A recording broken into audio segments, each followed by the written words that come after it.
Good morning. Chapter 4 of the book Exploring Freedom from Vimala Thakar. It's on meditation.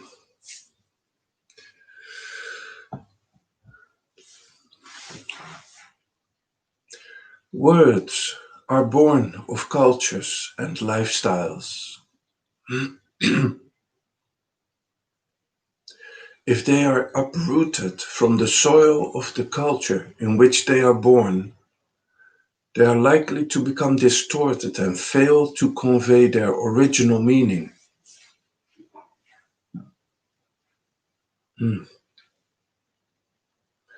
Before exploring meditation, it is important to look at the word itself. The word meditation is the equivalent of the Sanskrit term dhyana.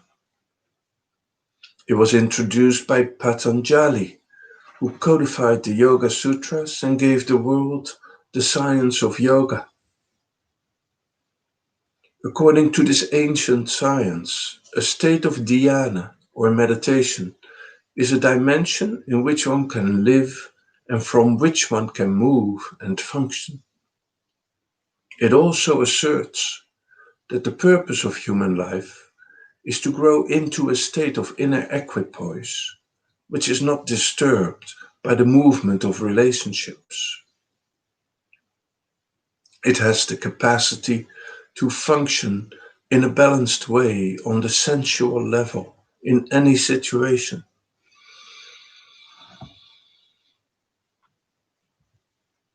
We shall not go any further into the science of yoga just now, but we have to look at the word dhyana, which is part of it.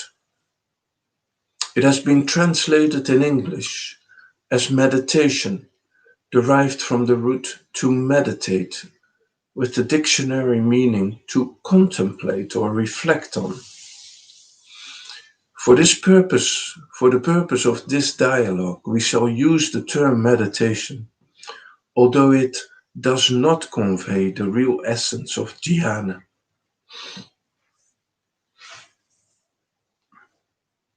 Dharana, meaning to concentrate, hold, or contain, is another term used in the science of yoga.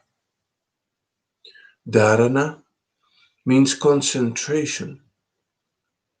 Before we have to look at this before turning to the word dhyana, meditation, which again is being misused.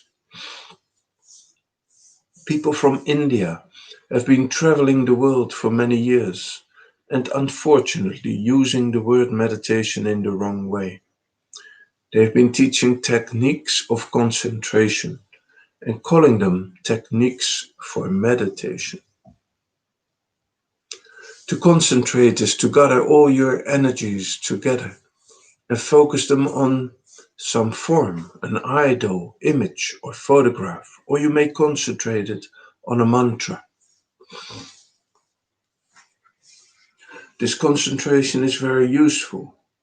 When your energies are focused for a period, many latent powers are stimulated, biological as well as psychological. Experiments have shown that if the study of concentration were introduced in schools for the age group, say 7 to 15, the powers of reception and retention would be increased considerably. It is a way to develop latent mental powers, and if practiced for long enough, it can stimulate many psychophysical experiences. Through the practice of concentration, mental powers develop, but that has nothing to do with what meditation is.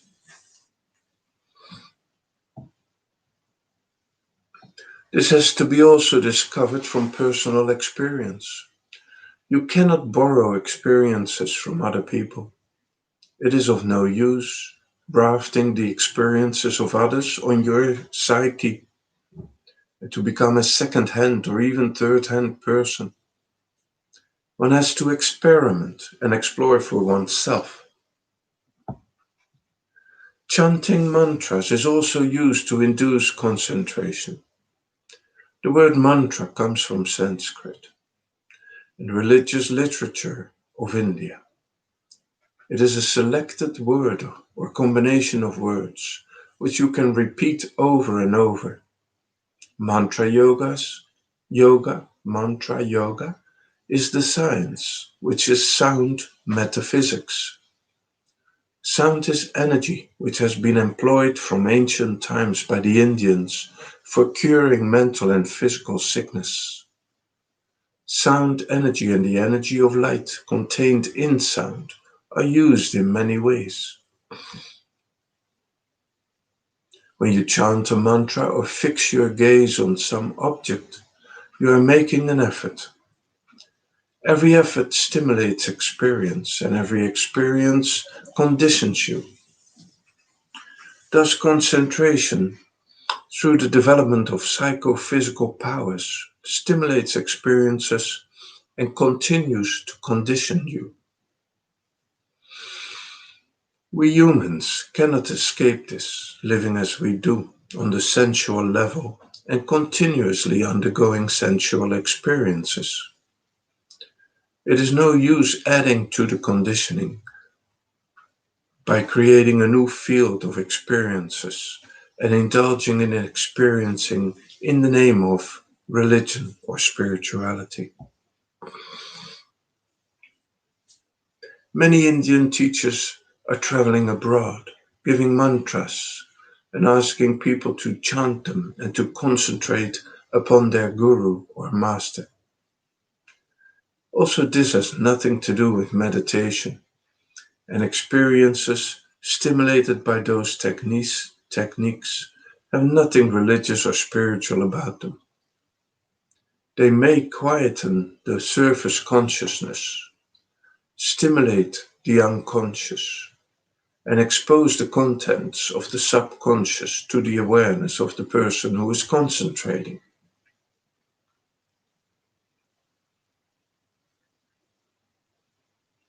These experiences attract people, but mislead when called meditation. If investigated for their own sake by one who is interested in the occult and wants to stimulate certain powers, that is a different matter. But what has that got to do with religion? As some want political power, or to become rich, others turn to the astral, and become ambitious. People who feel that they will have new experiences by attending discourses on religion or participating in spiritual gatherings are rather naive. Because meditation has been misunderstood in this way, there are many young people in Europe and America who have turned to psychedelic drugs. A generation or two has indulged in the use of consciousness expanding drugs, most without medical help or someone to supervise them. The drugs stimulated experiences which so disturbed their nervous balance that they were unable to return to normal life. They were totally uprooted and even long after are leading miserable lives. Drug taking has dulled their brains, benumbed their sensitivity, and they have become addicts. Thousands have grafted the Indian ritualism onto their psyche and on their way of living, going through that circus of Hare Krishna, Hare Rama, doing all those rituals and believing that they are doing meditation or becoming spiritual. It is vitally necessary to understand that concentration is not meditation. Meditation is totally allowing the conditioned mind to go into abeyance. This does not attract people because we are so concerned with becoming something different from what we are. The whole of civilization is based on this process of becoming. Studying to become a lawyer or doctor, an engineer, farmer, or administrator, in becoming different in a functional role, and is understandable. But do we have to become like someone, like Christ or like the Buddha? Why are we not content to be what we are and let the potential flower of its own accord?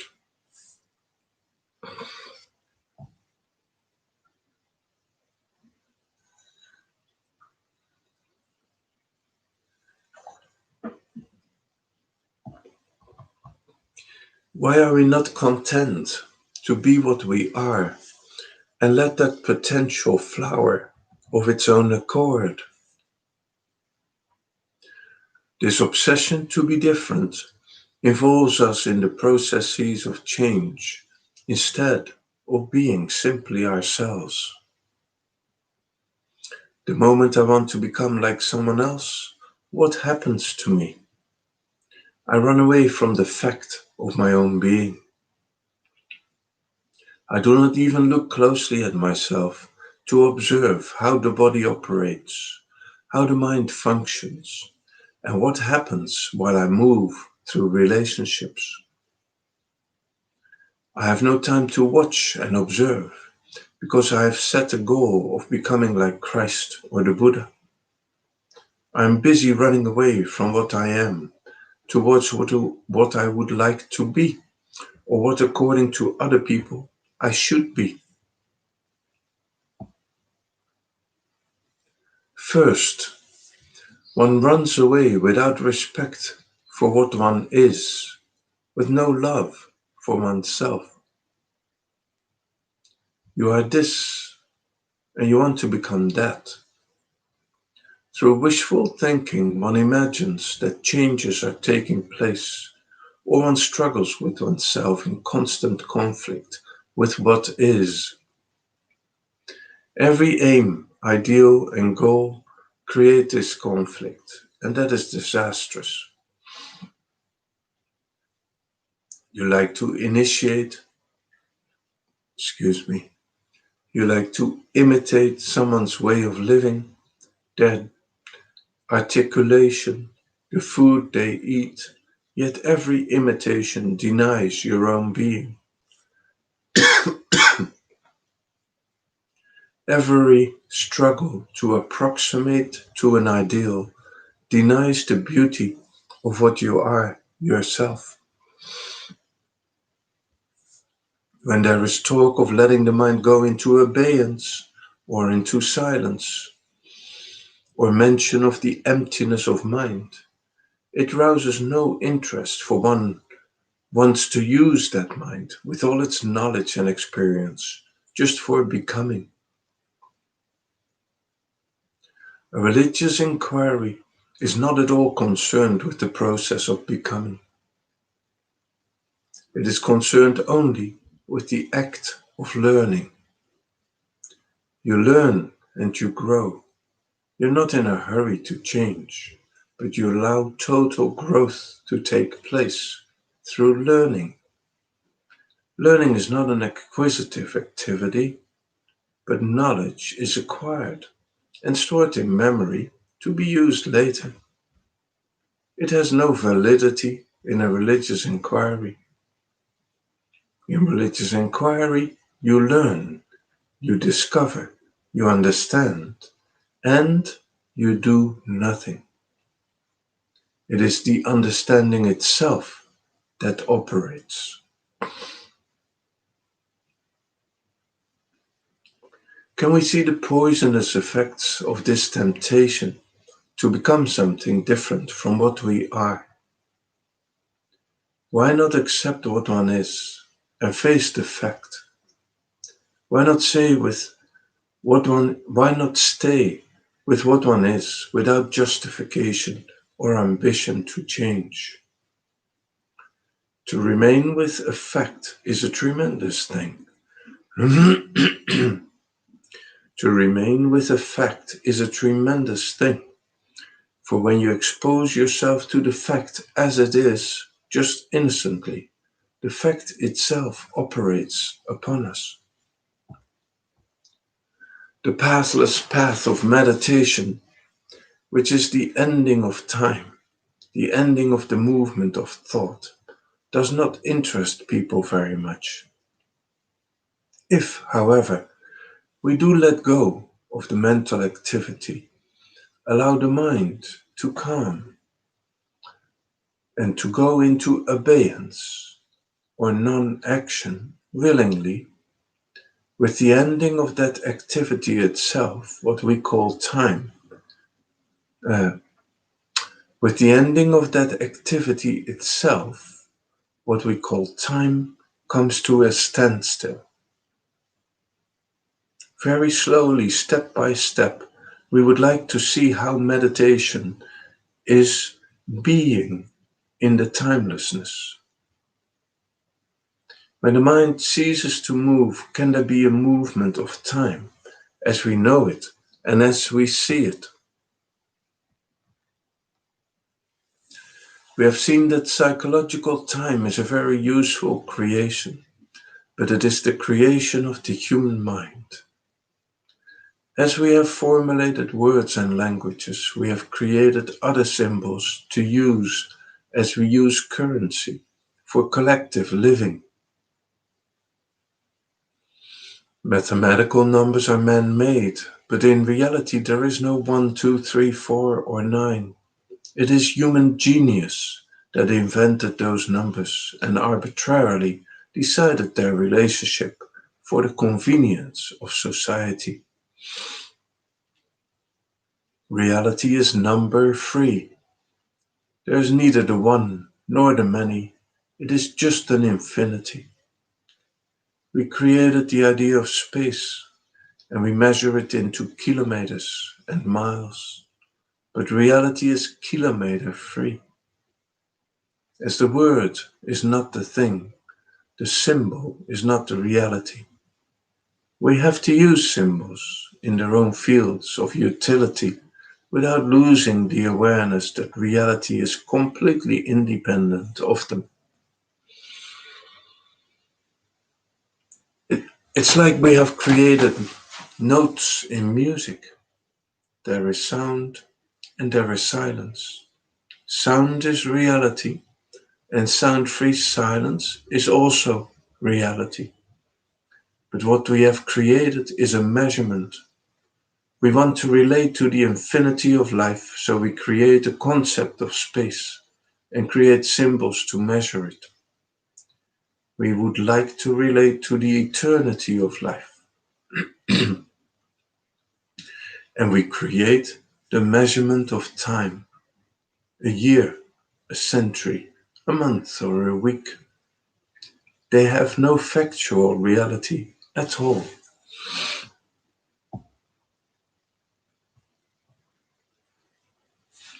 While using these symbols and becoming conversant with the concepts, we forget that they are not the essence of life or substance of reality, and we are haunted by them.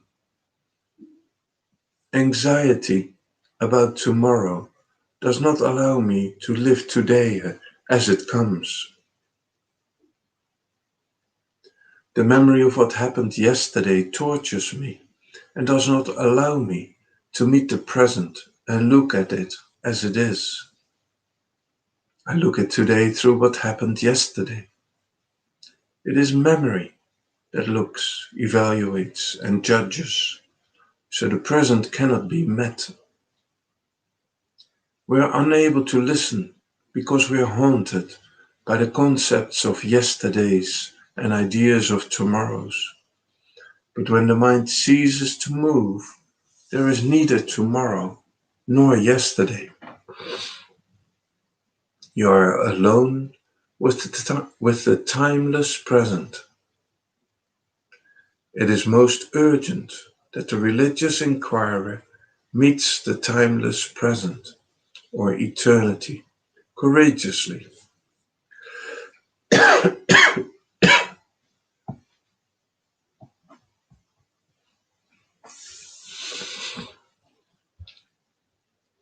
We have seen that the release of unconditioned energies is one aspect of what happens in silence.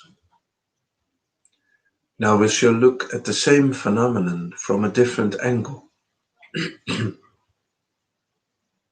Meditation is a vast subject which transports your whole being from the limited areas of experience, from the security and enclosure of your own knowledge, into measure free, symbol free, concept free isness of life.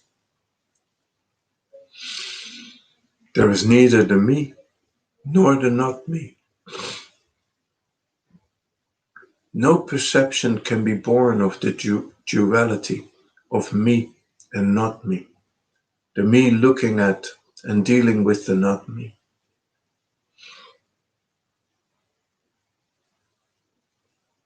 There is quite a different dimension of consciousness and of life in silence. Only then is there the immensity, immeasurability of life of which you are an expression, as the ray of the sun is an expression of the totality of the sun.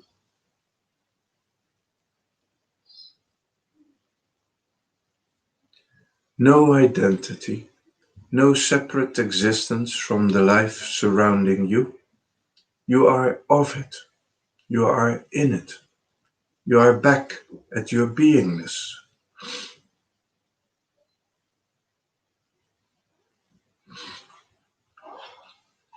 You may wonder, what is the relevance of living in that timeless present?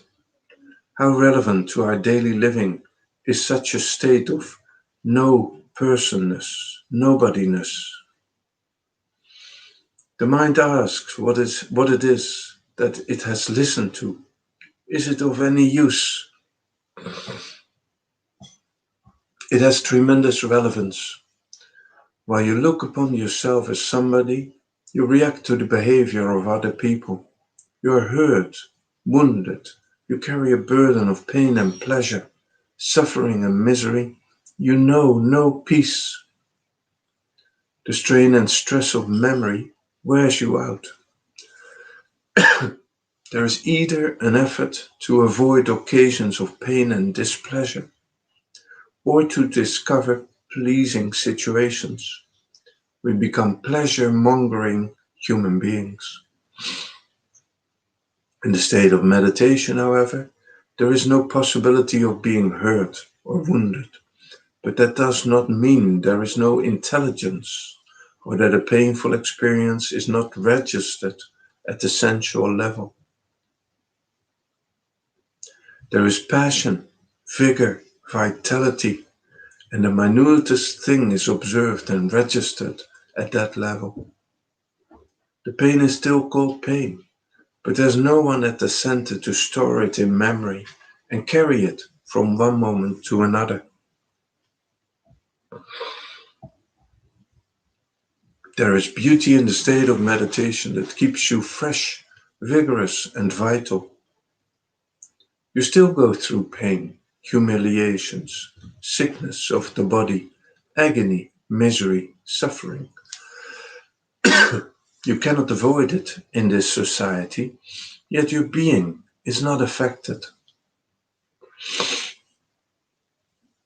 You notice the pain, the agony, and it is still called agony, but there is the vitality to live through it as it comes and finish with it at that very moment. You die, you die to experiences as they take place, so that you are innocent and fresh again, free to move further. We cannot move the memory of pleasure and pain from the resentment of yesterday's hurts or the desire to repeat the pleasures, so it becomes impossible to live freely and fearlessly. On the mental level, in such a way, there is no freedom. You may adjust, you may compromise, use a sense of discretion, or be expert at etiquette, but inwardly there is no relaxation. no inner equipoise. Dhyana, or meditation, is an inner equipoise undisturbed by the movement of relationship and balanced sensual behavior. Anger, annoyance, short temper, jealousy, and other imbalances are temporary mental sicknesses that visit us every day and drain our energy. Imbalance is the only impurity. Equipoise is purity, in which love blossoms and compassion is born of an inner invincible peace.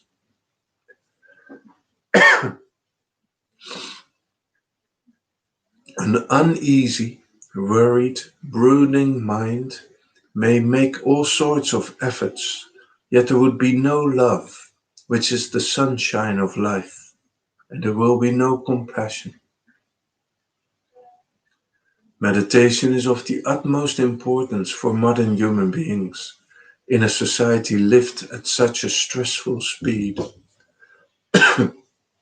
It may be possible to retain one's sanity if one learns to be in that state of total emptiness, that inner space, uncluttered by the movement of thought, and move into relationships out of that silence.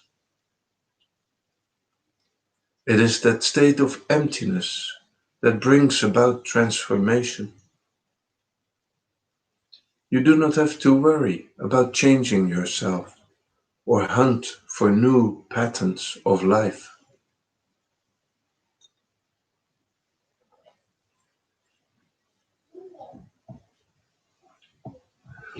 Thousands of years ago, the ancient Indians saw the human potential of growing into a dimension of consciousness quite different from that of self-consciousness. Long after that, at the end of the 20th century, we see the futility of spending a lifetime working through the mechanical, repetitive movement of mind. Where science and technology are concerned, we cannot go back to a primitive way of life, but we shall have to find a way out of this complexity and strengthen ourselves in order to retain our sanity. No one is able to do that for us. No state, no political or religious leaders. They may feed and clothe the body, give it shelter, and even educate the brain.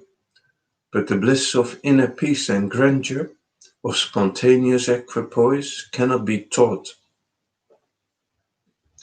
They can teach Tantra, Mantra, Hatha Yoga, and many more techniques. They can offer patterns of behavior, techniques and methods, but the ecstasy of spontaneous equipoise and peace cannot be conferred upon us by anyone. It is something into which one has to grow.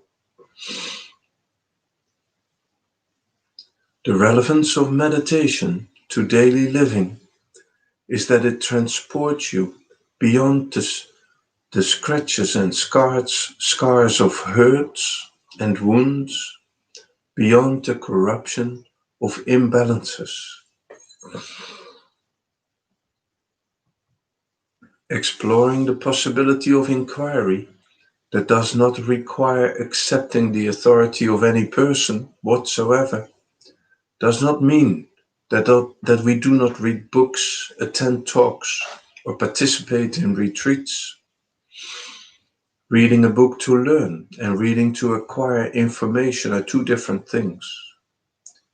As you eat food, digest it, and it becomes the substance of your being.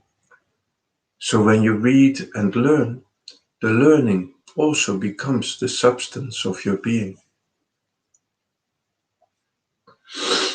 Understanding becomes part of you, but knowledge does not.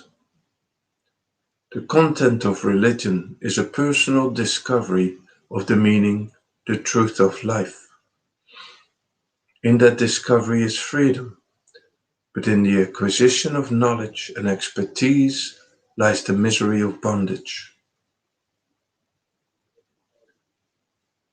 So we have looked at the words concentration and meditation, dharana and dhyana. We said that dharana, the study of concentration, is necessary at school age to develop the mental powers of children, to sharpen their memory, their capacity to receive at the sensual and cerebral level. Dhyana, or meditation, is another matter. It is an inner revolution in the content of your consciousness, a center-free consciousness in which you grow. Our whole relationship is based on the duality of the tension between the me and the not me. But meditation is a state of being where you grow into a consciousness without the center as the me. And you move. Then your totality moves through your eyes and looks at the world, and there is a relationship or communion between the totality around and within. It is not a fragmentary movement of the brain, taking in an idea about the objective reality. Meditation takes one into the timeless present, when psychological time, which haunts us in our waking consciousness, comes to a standstill, and one is in the external. Sorry, I'll read that one more time. Meditation takes one into the timeless present when psychological time, which haunts us in our waking consciousness, comes to a standstill, and one is in the eternal present. Inwardly, there is that total emptiness, and outwardly, there is the timeless present. The grandeur and the majesty of the state of meditation are indescribable. One could continue for another hour, and there would still be more unsaid about it than said. The final point is that the dimension of meditation is a material, historical, psychological necessity for this nuclear age. This psychic transformation, or the religious revolution of growing from self-consciousness to trans-self-consciousness, from the conceptual to the trans-conceptual, is the challenge that we are all facing. Meditation is not for a handful of self-centered persons who want to have petty little experiences and powers and use them. That is immature. We are facing a challenge, and meditation says there is an alternative way of living. There is another dimension. The challenge is for personal exploration. If the human race does not want to put an end to itself, psychic transformation is urgently needed.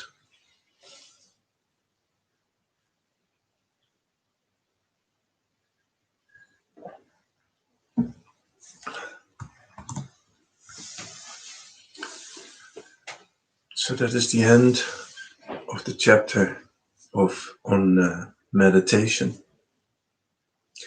Have a really good day. Bye for now.